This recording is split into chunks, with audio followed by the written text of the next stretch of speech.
Hej och välkomna! Jag heter Åsa Sjölander och det här är min målerikanal.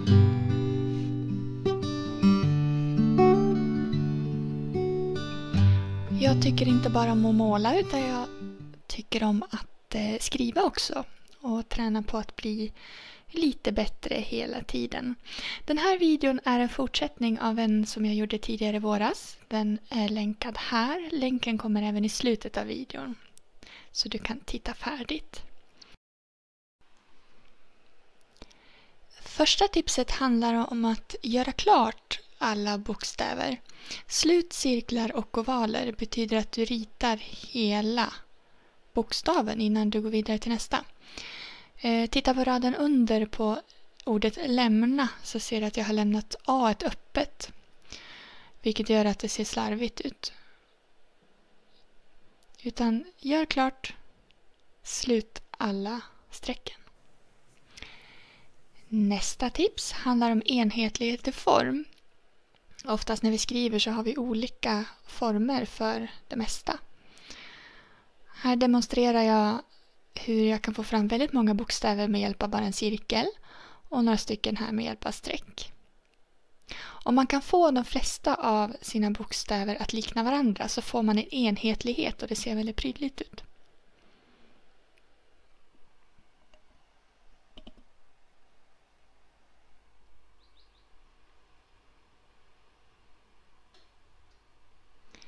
Till skillnad mot de här bokstäverna där jag använder lite diverse former.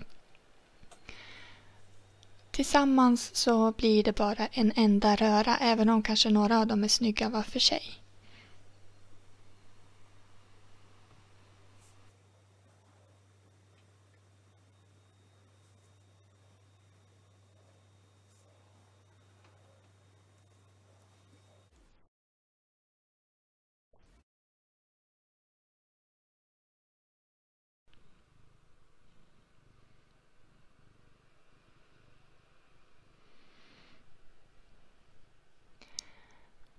Och det tredje exemplet är så enkelt som det låter. Håll samma lutning hela vägen om du nu ska skriva kursivt. Själv tar jag hjälp av stödlinjer när jag ska skriva hela texter.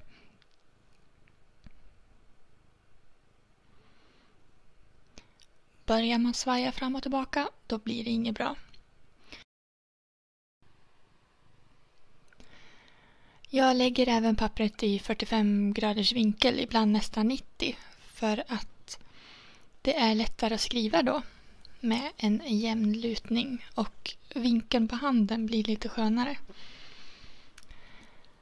Visste du att alla bokstäver inte är lika stora? Eller åtminstone inte lika breda.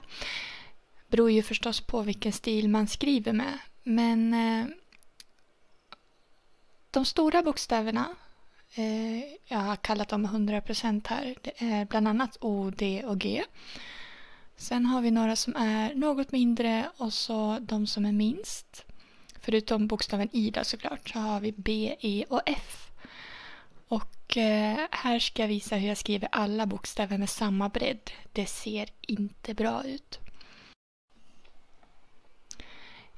För dig som vill nörda ner dig så vet jag att det finns gott om YouTube-videor och även ett Instagram-konto som visar upp teorin bakom det här.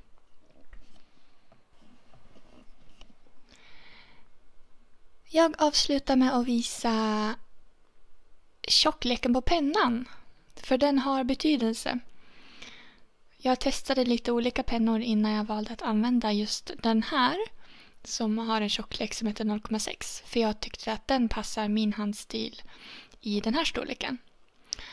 Om jag väljer en smalare pensel som den här så kan det bli osmickrande. Alltså man ser alla fel. Alla oavslutade linjer, alla vändningar, alla plumpar. Det syns mer helt enkelt.